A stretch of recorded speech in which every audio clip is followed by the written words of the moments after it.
Komilning uyidagi bir galati tunning ozi dushman kelin 108 qismda hammasini butunlay boshqa tomonga burib yuborishi mumkin. Hoshimjon Sevara bilan yangi nikoh sari qadam tashlamoqchi, lekin Marjonaning soyasi hali ham yo'qolgani yo'q. Matluba hammasini nazorat qilmoqchi bo'lgan sari ishlar uning qolidan chiqib ketishi osonlashadi. Komri bog' hujjatlari bilan bog'liq yashirin rejaga tortilmoqda, Sobir esa yonida yotgan xotindan shubhalana boshlaydi. Boshqa tomonda Samira ham kamsitilishlarga yetarlicha chidadi. Bu qism faqat sirlarni ochibgina qolmaydi. Balki har bir odamni o'z tanlovi uchun javob berishga majbur qilishi mumkin.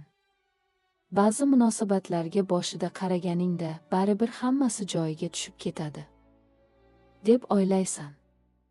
Bir-ikki marta tortishadi, bir muddat uzoqlashishadi, oxiri yana yarashib olishadi.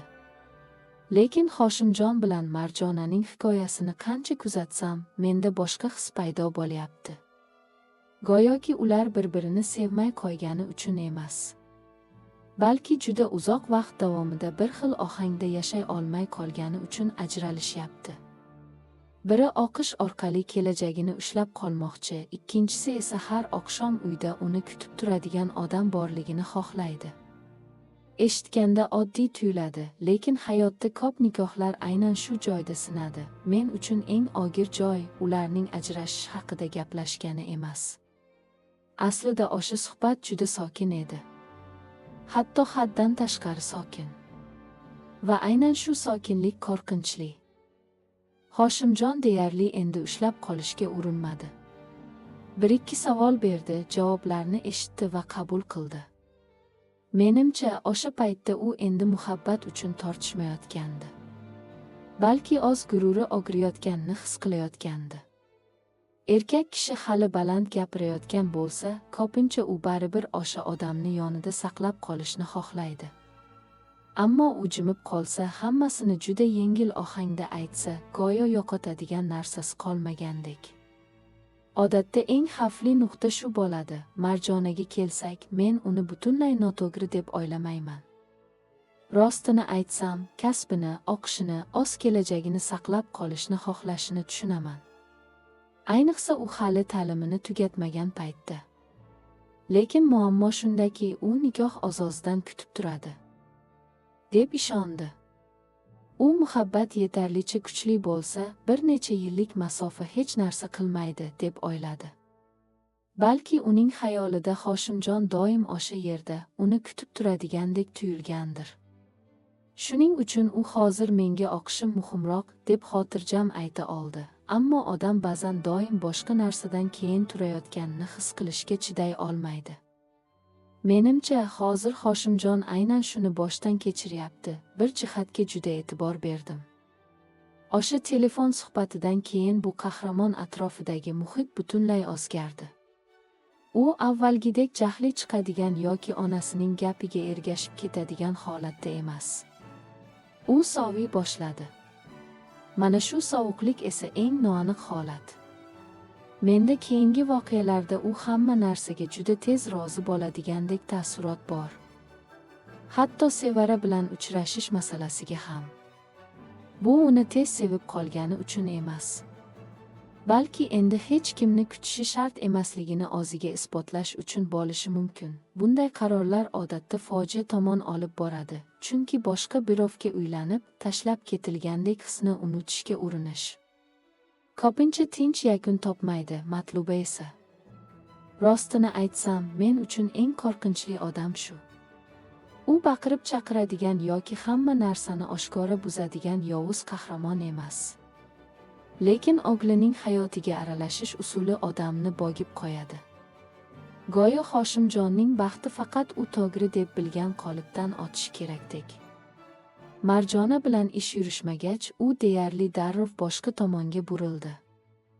Shu qadar tezki, menda u eski nikohni hech qachon qutqarishga arziydigan narsa deb ko'rmagandek taassurot qoldi. Uning Sevara haqida gapirish usuli meni ko'p o'ylantirdi. Bu o'g'li sevib qolgan qiz haqida gapirishga o'xshamaydi. Ko'proq mosroq odam tanlayotgandek. Yuvashroq. oilaga osonroq singadigan, nazorat qilish qulayroq va aynan shu narsa Sevaraga ko'proq achinishimga sabab bo'ladi. U hali hech narsa qilgani yo'q, lekin allaqachon boshqa odamlarning tugallanmagan hislari ichiga tortib kirityapti. Agar keyinchalik Sevara o'zining Marjonadan qolgan bo'sh joyini to'ldirish uchun tanlanganini anglab qolsa, menimcha bu unga juda og'ir botadi. Hech bir ayol sen avvalgisidan ko'ra mosroqsan degan tuyg'uni his qilishni xohlamaydi. Bu juda og'riqli. Chunki bu odam seni yurak bilan emas, aql bilan tanlagandek tuyuladi. Men jimlik ichida bezovtaligi ortayotgan yana bir odamni ko'ryapman, Komil. U kam gapiradi, lekin qancha kam gapirsa, shuncha ko'p narsani kuzatayotgandek tuyuladi. Menda u xotinning haddidan oshayotganini allaqachon sezayotgandek taassurot bor. Ayniqsa Matluba deyarli hamma narsani o'zi hal qila boshlagani, kechirim so'rashdan tortib, ajrashish haqida gaplashishgacha, hatto o'g'liga yangi kelin tanlashgacha. Bir oilada hamma qaror bitta odamning hissiyotidan o'tsa, ertami-kechmi u uyda nimadir sinadi. Agar Komil bir kun chindan ham qattiq javob qaytarsa, nima bo'lishi meni juda qiziqtiryapti. Chunki bu endi kimga uylanish masalasi emas. Bu uyda kimning gapi hukmronligi haqidagi masalaga aylanib boryapti. Bu serialda menga yoqadigan tomoni, ular hech kimni butunlay yomon qilib ko'rsatmaydi. Diqqat bilan qarasang, har kimning o'z haqiqati bor. Marjona kelajak istaydi. Hoshimjon haqiqiy oila, iliq uy xohlaydi. Matluba o'g'li o'zi barqaror deb bilgan hayotda yashashini istaydi. Komil esa hammasi haddan oshib ketmasligini xohlaydi. Aynan hamma o'zini haq deb bilgani uchun bu voqea og'riqli bo'lib ketadi. Hayotda ham shunaqa. Ko'p oilalar xiyonat yoki muhabbat tugagani uchun buzilmaydi. Har kim o'z to'g'risini juda uzoq mahkam ushlab turgani uchun buziladi, menimcha. Keyingi voqealar bundan ham og'irroq bo'lishi mumkin. Ayniqsa Hoshimjon haqiqatan ham Sevara bilan jiddiylashsa. Chunki o'sha paytda eng qattiq zarbani ehtimol Marjona oladi. Ba'zi odamlar borida oddiy tuyuladi. Lekin u boshqa hayotga qadam qo'yganini ko'rgandagina yurak seskanadi. Menda serial ularning ikkalasini juda noqulay bir nuqtaga olib borayotgandek his bor.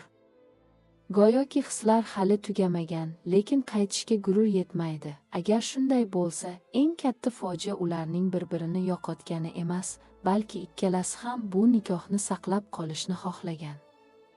Faqat hech biri vaqtida bir qadam orqaga chekinmagan Hoshimjonning Sevaraga sovchi qo'yishga tayyorlanayotgani haqidagi xabar quvonchli yangilikka o'xshamaydi. Bu ko'proq Marjonaning ortidan eshik qattiq yopilgandek tuyuladi. Hammasi juda tez bo'lyapti. Shunchalik tezki, odamlar eski nikoh uchun qayg'urishga ham ulgurmayapti. Matluba esa allaqachon yangi to'yni tartibga solishni boshlagan. Menimcha, aynan shu joy hikoyani og'irlashtiradi. Hoshimjon Sevara tomon yuragi hayajonga to'lib bormayapti. U tomonga juda erkakcha charchoq bilan qadam tashlayapti. Go'yo bo'ldi, tinch uy bo'lsa bas. Yonida qoladigan odam bo'lsa bas. Uni o'z orzularidan keyin qo'ymaydigan kimdir bo'lsa bas, ammo tashlab ketilgandek his ustiga qurilgan to'y tinch bo'lishi qiyin. Matluba esa buni ko'rmayapti. Yoki ko'rsa ham ataylab ko'z yumyapti. Uning nazarida Sevara deyarli Marjona qila olmagan hamma narsaga mukammal javobga aylangan. U uyda o'tiradigan, gapga quloq soladigan, oilani birinchi o'ringa qo'yadigan kelinni xohlaydi. Eshitganda chiroyli tuyuladi. Lekin aslida bu juda tor qolib, muammo shundaki, Sevara hali bu uyga qadam qo'yishga ulgurmasdan turib taroziga qo'yildi. U hali chinakamiga sevilgani yo'q. To'g'ri tushunilgani yo'q. U faqat avvalgisidan yaxshiroq bo'lishi kutilayotgan odamga aylanmoqda. Men buni xavfli deb bilaman. Chunki hech kim uzoq vaqt o'rnini bosuvchi rolida yashay olmaydi. Boshida jim turishi mumkin. Bosh irgashi mumkin. Tabassum qilib o'tib ketishi mumkin. Ammo ich-ichida baribir bitta savol tugiladi: meni tanlashdimi? Yoki qulayliknimi? Keyin adolat kichkina, lekin o'tkir tikan kabi paydo bo'ladi. U gapni aylantirib o'tirmaydi. U boshqalar chetlab o'tmoqchi bo'lgan joyga tik qaraydi. Hoshimjon rostdan ham Sevaraga uylanmoqchimi yoki onasi itargan oqimga shunchaki taslim bo'lyaptimi? Bu savol juda noqulay. Chunki u butun oilaning eng zaif joyiga tegadi. Matluba boshqalarni jim qildira olishi mumkin. Ammo adolat bilan hammasi unchalik oson emas. Menda shunday his bor. Adolat birinchi bo'lib Matlubani og'zini yo'qotishga majbur qiladi. Baqiriq bilan emas. Oddiy tuyulgan, lekin ichkaridan kesib o'tadigan gaplar bilan. U bor yo'g'i bir savol berish mumkin. Bolakay Marjonani rostdan unutdimi? Shuning o'zi kifoya. Butun xona bir zumga jimib qoladi. O'sha paytda esa eng qiziq narsa Hoshimjonning nigohi bo'ladi. Agar u kozini olib qochsa, demak yuragida hali tugun bor. Agar juda tez javob bersa, bu undan ham shubhali. Odam chinakamiga sevgi tugagan bo'lsa, uni buncha isbotlashga urinmaydi. Matluba esa, menimcha, hammasini yanada tezlashtirishga urinadi. U qanchalik ko'p shubha ostida qolsa, o'zining haq ekanini shunchalik isbotlamoqchi bo'ladi. U Sevara odobli, yaxshi, oilaga mos, deydi. Hoshimjon qaytadan boshlash kerak, deydi. 60ni yopish kerak, deydi. Ammo u qancha ko'p gapirsa, tomoshabin shuncha ko'proq uning qo'rqayotganini sezadi. Ogli fikridan qaytib qolishdan qo'rqadi. Marjona qaytib kelishidan qo'rqadi. Komil qarshi chiqishidan qo'rqadi. Eng ko'p esa Sevara o'zining hali bitmagan yara ustiga qo'yilgan yamoq ekanini anglab qolishidan qo'rqadi. Men uchrashuv sahnasini juda tarang tasavvur qilaman. Tashqaridan qaraganda sovchilik, choy, yaxshi tilaklar, tabassumlar. Lekin ichkarida hech kim aytishga jur'at qilmayotgan gaplar to'lib yotadi. Hoshimjon o'sha yerda o'tiradi, o'zini oddiy tutishga urinadi.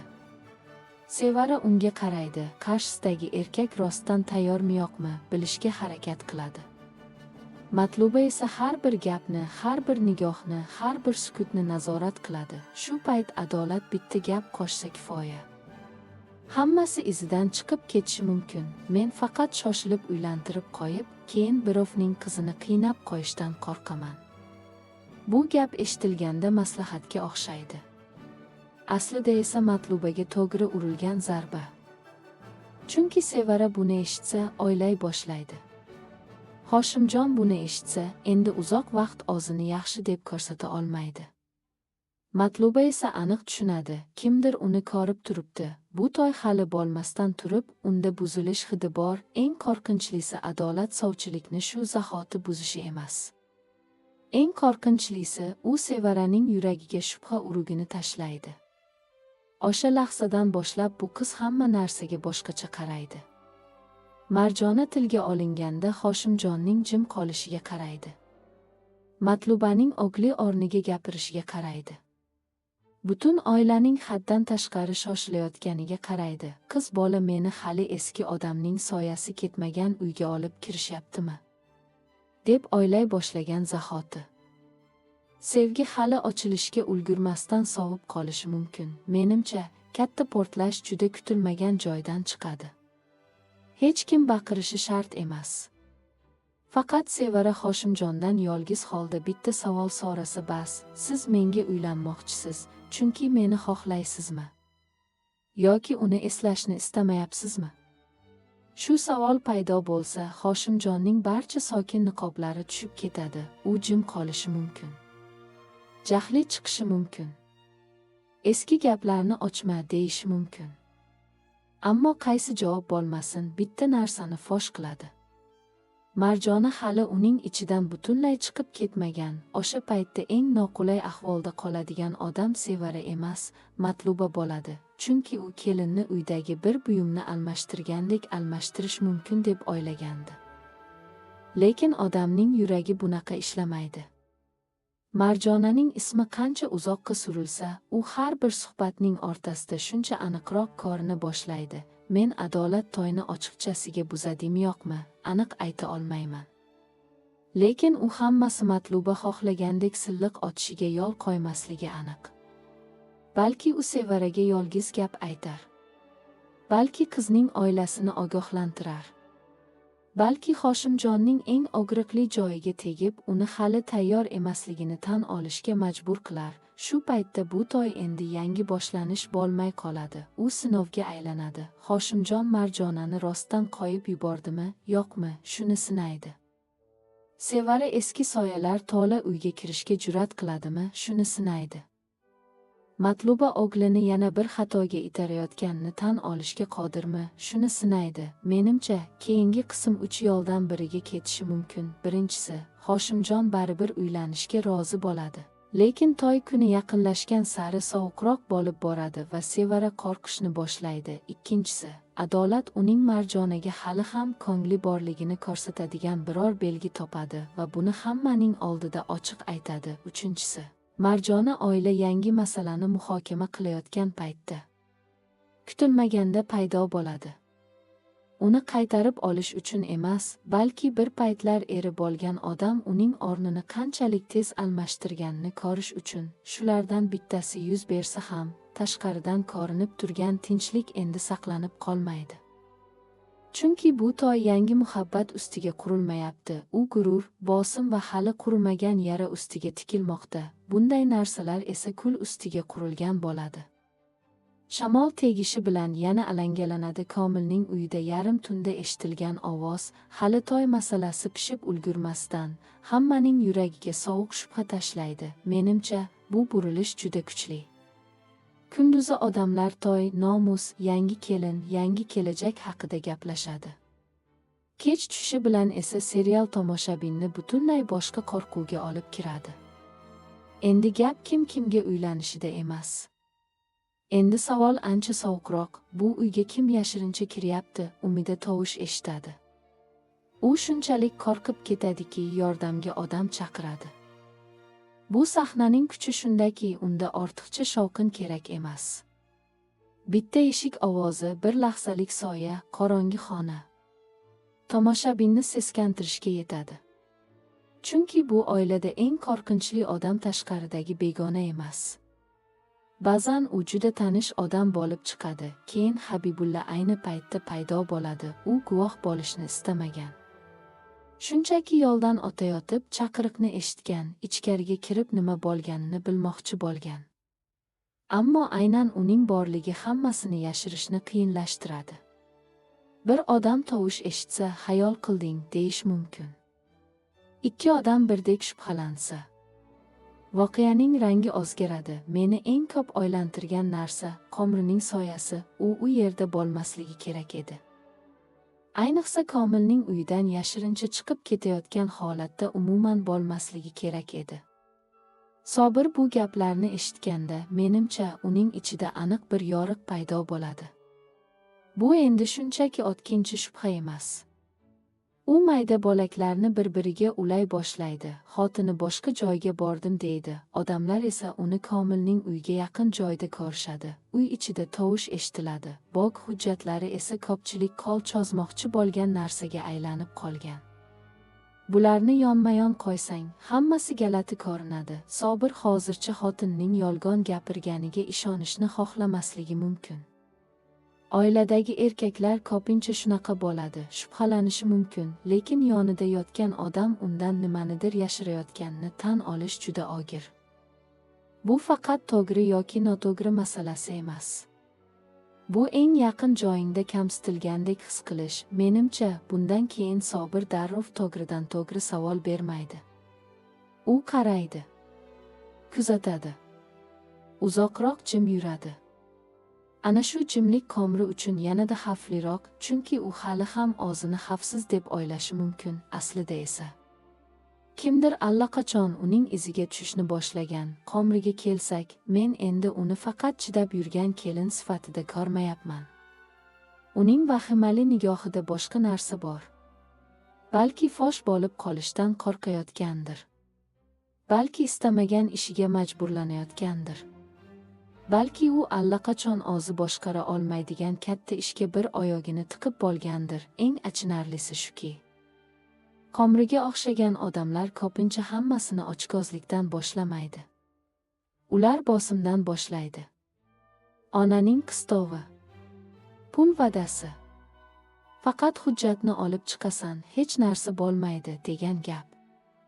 Keyin esa odam erining uyga xiyonat qilayotganini anglab yetganda, kech bo'ladi, men hadeb Komil hali hech narsadan bexabar ekanini o'ylayman. U ehtimol uydagi eng katta tashvish to'y masalasi, farzandlar, bo'g'ni bo'lish yoki bo'lmaslik deb o'ylayotgandir. Aslida esa xavf ancha yaqin. U darvoza tashqarisida turgani yo'q. U allaqachon uy ichidan o'tib bo'lgan. Agar bo'g' hujjatlari haqiqatan ham yo'qolsa, Komil faqat mulkidan ayrilmaydi. U o'z uyida o'zini xavfsiz his qilish tuyg'usini yo'qotadi. Qondosh deb bilgan odamlariga ishonchini yo'qotadi. Mana shu yeri esa eng qiyin bitadi. Bo'g'ni bo'lish mumkin, hujjatni qayta qilish mumkin, lekin ishonchni o'z odaming teshib yuborsa, uni yamash juda qiyin. Menimcha, keyingi voqealar juda sokin, lekin ichdan siquvchi tarzda kuchayishi mumkin.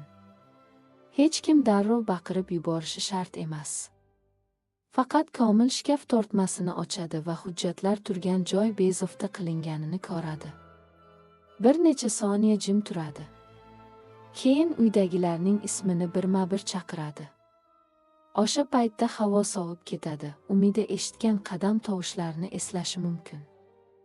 Habibulla ko'rgan narsasini aytib berishi mumkin. Sobir galati jim turishi mumkin. Komri esa odamlarning ko'ziga tik qaray olmasa, shubha darrov unga yopishadi. Lekin og'riq uning qo'lga tushida bo'lmasligi ham mumkin. Og'riq Sobirning o'ziga beradigan savolida, xotinim bu ishni kim uchun qildi? Pul uchunmi?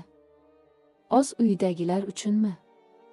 Yoki uning ortida boshqa kimdir turibdimi? Shu savol uni juda nazorat qilib bo'lmaydigan gazabga olib kirishi mumkin. Menda shunday his bor. Habibulla olovni kuchaytiradigan odamga aylanadi. U ataylab qilmasligi mumkin, lekin har bir gapi kichik ishni katta qiladi. U ko'rganini aytadi, shubhasini bildiradi, gapirib beradi. Va bitta tafsilot noto'g'ri vaqtda aytilsa, Komri devorga tiraladi. O'sha paytda u nimani tanlaydi? Rostini aytib, o'zini qutqaradimi va ortida turgan odamni ham yorug'likka olib chiqadimi, yoki inkor qilishda davom etib, eridan ham, bu uydagi o'rnidan ham ayriladimi? Menimcha, eng katta portlash Komildan chiqmasligi mumkin. U Sobirdan chiqishi ehtimoli ko'proq, chunki erkak kishi xotini yarim tunda akasining uyiga yashirincha kirganini bilsa, endi unga oldingidek qaray olmaydi. Qo'lida dalil bo'lmasligi mumkin, ammo boshida ochmaydigan bitta savol paydo bo'ladi. Sen mendan yana nimani yashiryapsan? Shu birgina savol Komrini titratishga yetadi. U titrasa, xato qiladi. Bitta noto'g'ri so'z, bitta noto'g'ri nigoh, bitta shoshilgan qadam, keyin u yashirishga uringan narsalar birma-bir to'kila boshlaydi. O'sha kecha Komilning uyida hech narsa yo'qolmagan bo'lishi mumkin. Lekin menimcha, bu oila allaqachon bir narsani yo'qotdi. Xotirjamlikni. Endi har bir eshik ochilganda odamlar shubhalanadi. Hovlidagi har bir qadam tovushi Umidani seskantirishi mumkin. Komri har safar uydan chiqsa, Sobir uning qayerga ketayotganini bilishni xohlaydi. Bo'g' haqida gap ketganda esa Komil endi qarindoshlariga avvalgidek qaramaydi. Keyingi qism 3 yo'nalishda davom etishi mumkin. Komri hujjatlarni olish uchun qayta kirganida qo'lga tushadi. Sobir xotinini sezdirmay kuzatadi va uning o'z uyi bilan aloqada ekanini bilib qoladi. Yoki Komil hech narsani bilmagandek tutib, kim uni ichkaridan sotayotganini o'zi topishga urinadi. Qaysi yo'l bo'lmasin, bari og'riqli, chunki sir yarim tunda uyga kirsa, u yolg'iz chiqib ketmaydi. U o'zi bilan shubhani olib keladi, qo'rquvni olib keladi. Hali hech kim baland aytishga jur'at qilmagan ismlarni ham sudrab chiqadi. Balki buni eng birinchi Komri tushunib yetar. Ishonch yo'qolgan uyda yolg'onchi odam darrov qo'lga tushishi shart emas.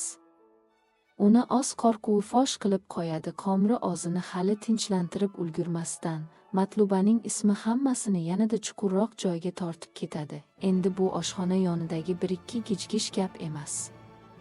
Tezroq qilish kerak, oz ulushimizni olishimiz kerak degan shunchaki shoshiltirish ham emas. Bu safar ish boshqa chegaradan o'tgan. Matluba faqat bog' bo'linishini xohlamayapti. U hujjatlarni xohlayapti. Qo'lida dalil bo'lishini xohlayapti. Hali o'ziga tegishli bo'lmagan narsani tortib olish mumkin bo'lgan holatga keltirmoqchi. Menimcha, aynan shu yerda bu qahramon o'zini eng ochiq ko'rsatadi.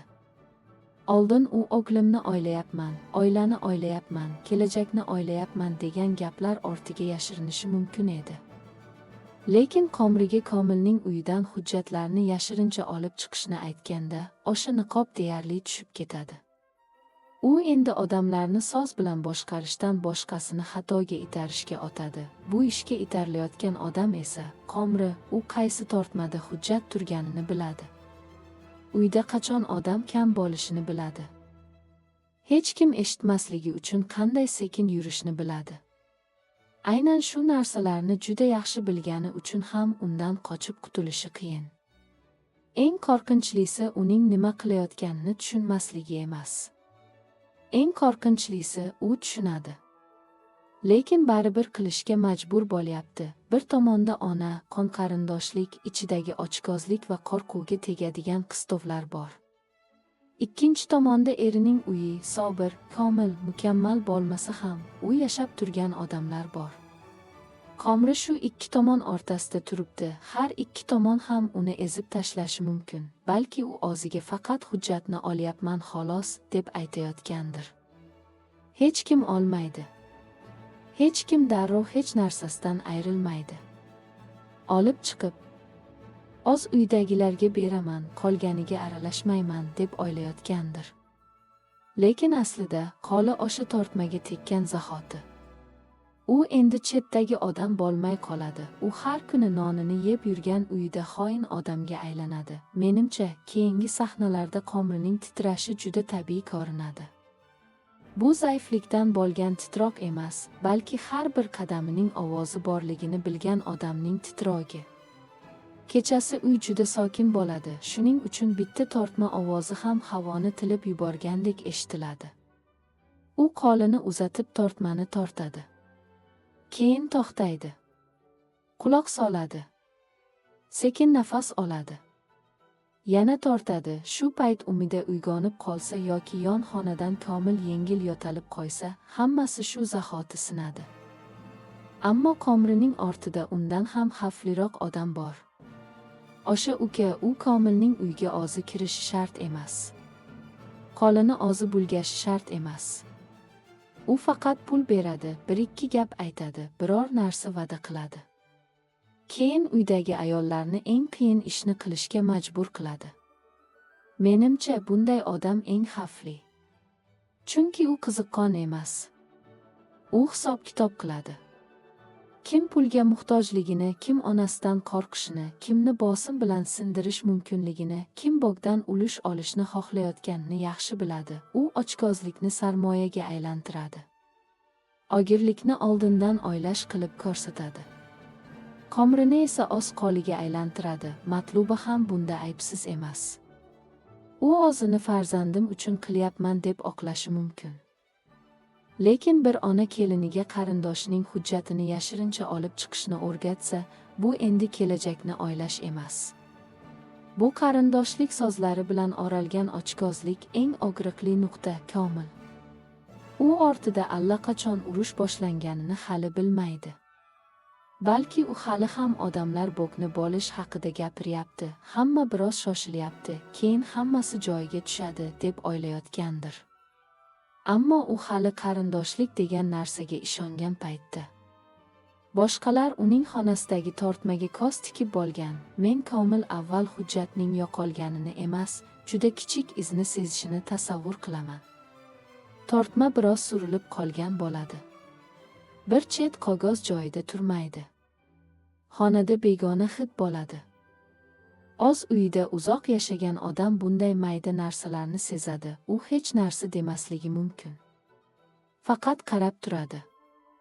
Keyin boshida birma-bir yuzlar paydo bo'ladi. Komri, Sobir, Habibulla so'nggi kunlarda Bog haqida haddan tashqari ko'p so'raganlarning hammasi mulkka qo'l tekkanda qarindoshlar bir-biriga avvalgidek qarolmaydi. Bu gap dagal eshitilishi mumkin. Lekin menimcha serial aynan shu tomonga boryapti. Oddiy paytda Bog butun oila birga mevasini yeydigan joy. Ammo ochkozlik kirib kelganda har bir daraxt ham qarindoshlarning bir-biriga yuz o'girishiga sabab bo'lishi mumkin. Sobir eng og'ir joyda qoladi. U bir tomondan xotinining yashirin yurishidan shubhalanadi, ikkinchi tomondan akasi bilan xotinining uyi o'rtasida qoladi. Agar Komri qo'lga tushsa, birinchi savol faqat nimani olding? Bo'lmaydi. Kim seni bunga yubordi? Bo'ladi. Qaysi javob chiqmasin, u Sobirning yuziga qattiq uriladi. Agar bu Matluba bo'lsa, qaynonasi, agar uka bo'lsa, narigi tarafning qoni, agar Komri o'zi Bogdan ulush xohlaganini tan olsa, unda Sobir o'zi yashab kelgan ayolni aslida o'ylagandek sodda emasligini ko'rishga majbur bo'ladi. Men eng kuchli sahna shovqinli janjal bo'lishini xohlamayman. Sekinroq sahna kuchliroq bo'ladi. Komri egilib tortmani ochadi. Qo'li endi xatlov qog'ozlariga tegadi. Orqasidan eshik juda sekin giyqillaydi. U qotib qoladi. Darrov ortiga qarashga jur'at qilmaydi. Keyin Komilning ovozi orqasidan eshitiladi. Sen mening xonamda nima qidiryapsan? Bitta gap. Baqirish shart emas. Komrining butun hayoti shu gapdan keyin boshqa tomonga burilib ketishi mumkin. Chunki endi uning toza yo'l bilan chekinadigan joyi qolmaydi. Adashib kirdim desa, juda bema'ni. Biror narsa izlayotgandim desa, hech kim ishonmaydi. Qochib ketolmaydi. Yiglasa ham bu safar uni qutqarishi qiyin. Tan olsa esa, ortidan butun bir odamlar zanjirini tortib chiqadi. Matluba esa, menimcha, u darrov tan olmaydi. Unga o'xshagan odamlar ko'pincha boshqalarni oldinga chiqarib qo'yadi. U Komri o'zi qildi deyishi mumkin. Uni ahmoqlikda ayblashi mumkin. O'zini chetga olish uchun juda tez qo'lini yuvib olishi mumkin. Bu esa Komri uchun ikkinchi xiyonat bo'ladi. U o'zini uydagilar uchun qilyapman deb o'ylagan. Lekin ish ochilganda aynan uydagilar uni birinchi bo'lib yolg'iz qoldirishi mumkin. Keyingi qism yanada bo'g'uvchi bo'lishi mumkin. Komil tortmani qulflay boshlaydi. Sobir xotinining har bir gapini tekshiradi. Habibulla o'zi bilmagan holda mishmishni uzoqroqqa yoyadi. Uka esa to'xtash o'rniga rejasi fosh bo'lishidan qo'rqib, yanada kuchliroq bosim qiladi. O'sha paytda Komri endi faqat qo'lga tushishdan qo'rqmaydi. U ishlatilib, keyin tashlab yuborilishidan qo'rqadi. Menimcha, uchta juda tarang ehtimol bor. Birinchisi, Komri hujjatlarni olishga ulguradi, lekin topshirishga yetmasdan Sobir uni bilib qoladi. Er-xotin o'rtasida juda og'riqli to'qnashuv bo'ladi. Chunki bu endi oddiy yolg'on emas. Ikkinchisi, Komil ataylab tortmaga soxta hujjat qo'yib, kim kelib olishini kutadi.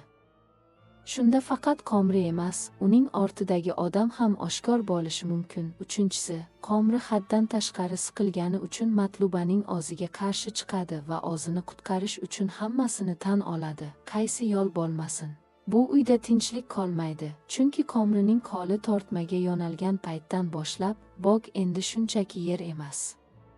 U tuzoqqa aylanadi. Kim uni egallashni qanchalik ko'p xohlasa, o'sha odamning asl yuzi shunchalik tez ochiladi va menda shunday his bor.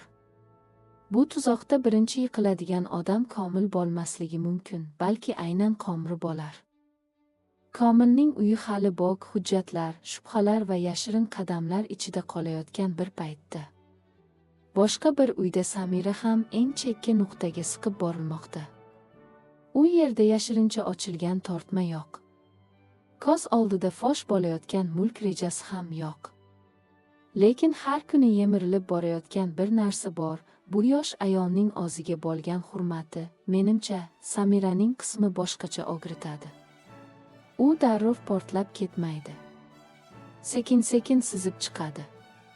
Kech turding degan tanbeh. Ovqat qilishni bilmaysan degan kesatiq.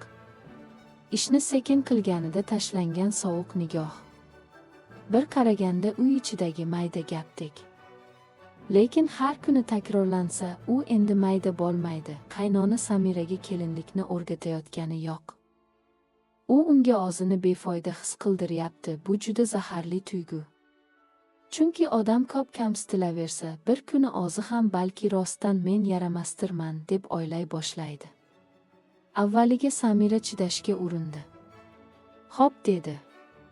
Aytganini qildi. O'zini dangasa ham, beodob ham emasligini isbotlamoqchi bo'ldi. Lekin u qancha urinmasin, uni shuncha pastga bosishdi. Keyin bir joyga kelganda, odam qanday chidash kerakligini ham bilmay qoladi. Samiraning javoblari o'zgara boshlaydi. Uzun emas. Baqiriq ham emas. Faqat bir necha kalta, biroz keskin, biroz sovuq so'zlar. Go'yo u hanuz odobni saqlab turgandek, lekin ichida endi itoat qolmagandek. Men bunday lahzalarni juda sezaman. Ular katta sinishdan oldingi belgi bo'ladi. Chunki juda uzoq jim yurgan odam javob qaytara boshlasa, u faqat hozirgi savolga javob bermaydi. U o'zini kamsitilgan butun vaqt uchun javob qaytaradi. Eng bo'g'uvchi tomoni, eri paydo bo'lganda u nima bo'lganini so'ramaydi. U onasining gapini eshitadi, keyin Samiraga baqiradi. Xotini qanday haqorat eshitganini bilishga urinmaydi. Uning sababi bormi, yo'qmi, qiziqmaydi. O'sha uyda haqiqat oldindan hal qilingandek, ona doim haq, kelin doim aybdor. Shuning o'zi Samiraga juda sovuq bir narsani anglatadi. Bu uyda uning yonida turadigan hech kim yo'q. Erining uyida yashayotgan ayol uchun qaynona tomonidan yoqtirilmaslikning o'zi ham og'ir. Ammo aynan eri uni begonadek ko'rsa, bu charchoq umidsizlikka aylanadi. Menimcha, Samira faqat baqirilgani uchun xafa emas. U senga nima bo'ldi deb so'rashi kerak bo'lgan odamning o'zi uni yana pastga itargani uchun xafa. Kozimga korinma degan gap bir qaraganda jahldagi so'z bo'lishi mumkin. Lekin u ko'p takrorlansa eshikka aylanadi. Jarohatlangan odam bir kuni chindan ham o'sha eshikdan chiqib ketishi mumkin. Balki Samira allaqachon bu uydan ketish haqida o'ylay boshlagandir. Bu uning zaifligidan emas. Bu yerda qolsa nafas oladigan joy qolmayotganidan. Ertalab tursa ayb, ovqat qilsa tanbeh, javob qaytarsa beodob, jim tursa qaysar, nima qilsa ham noto'g'ri. Unda odam nimaga suyanadi? Men juda oddiy bir sahnani tasavvur qilaman. Samira oshxonada yolg'iz turibdi. Qo'lida hali ovqat qiladigan narsa bor, ko'zlari esa qizarib ketgan. Hech kim ko'rmaydi. Yoki ko'rsa ham o'zini ko'rmagandek tutadi. U ko'z yoshini tez artadi. Go'yo buni ham yana uni ko'yish uchun bahona qilishlaridan qo'rqadi. Bunday sahnaga baland musiqa kerak emas. Faqat pichoqning taxtaga tegishi, suvning qaynashi, tashqaridan davom etayotgan nolish ovozi. Shuning o'zi yetadi. Eng xavflisi erining gapi. Agar u ketmasa, u biror narsa qilib qo'yishi mumkin. Bu endi oddiy tanbeh emas. Bu xavf belgisi. Erkak kishi shunaqa noaniq tahdid bilan gapira boshlasa, uy ichidagi havo o'zgaradi. Eshitgan odam uning nima qilishini bilmaydi, lekin aynan shu bilmaslik qo'rqitadi. Samira hali kaltak yemagan bo'lishi mumkin. Lekin u allaqachon bu narsa yuz berishi mumkin degan qo'rquv bilan yashay boshlagan. Ayol har kuni bugun uni jahldan chiqarib yubormadimmi deb o'ylab yashasa. Bunday joy endi uy bo'lmaydi. Menimcha, keyingi voqealar Samirani juda sokin bir qarorga olib borishi mumkin. U endi tortishmasligi mumkin. Javob bermasligi mumkin. Hech kimning oldida yiglamasligi mumkin. Faqat sekin bir nechta buyumini yigadi. Bir ro'mol, bir kiyim, balki yashirib qo'ygan ozgina puli. Keyin eshik oldida uzoq turib, chiqib ketish kerakmi yoki yo'qmi deb o'ylaydi. Bu sahnaning o'g'rigi shunda, ketsa hamma uni ayblaydi. Qolsa u o'zini parcha-parcha yo'qotadi. Qaynona esa hali ham yutyapman deb o'ylashi mumkin. U qanchalik esa Samira shunchalik itoatli bo'ladi deb o'ylaydi. Lekin ayrim odamlar sizning oldingizda portlamaydi. Ular shunchaki yo'qoladi. O'shanda qolganlar vahimaga tushadi. Chunki ular nazorat qilyapman deb o'ylagan odam ham ketishni bilishini ko'radi. Men Samira darrov uydan ketadimi, aniq ayta olmayman. Lekin u ichida juda aniq bir nuqtaga keladi. Men bunday yashay olmayman. Shu birgina jumla hammasini o'zgartirishga yetadi. Endi u qattiqroq bo'lishi mumkin. To'g'riroq gapirishi mumkin. Yoki shunchalik jim bo'lib qoladiki, boshqalar bezovta bo'la boshlaydi. Eri hali ham onasining yonida turishda davom etsa, ular orasidagi masofa oddiy araz bo'lmaydi.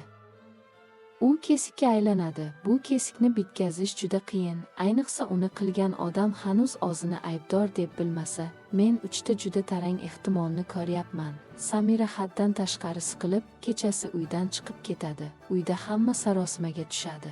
Lekin hech kim o'zini aybdor deb tan olmaydi. Eri chindan ham jahlini nazorat qila olmay, birinchi jismoniy to'qnashuvni keltirib chiqarishi mumkin va bu hammani o'sha uy ichidagi shafqatsizlikka qarashga majbur qiladi. Yoki Samira ketmaydi, lekin birinchi marta hammaning oldida u xizmatkor emasligini, kim xohlasa ko'yadigan soya emasligini ochiq aytadi. Men uchinchi ehtimolga ko'proq moyilman, chunki Samira juda uzoq chidadi. Juda uzoq chidagan odamlar esa har doim baland baqirish shart emas. Ular faqat kerakli paytda bitta gap aytadi.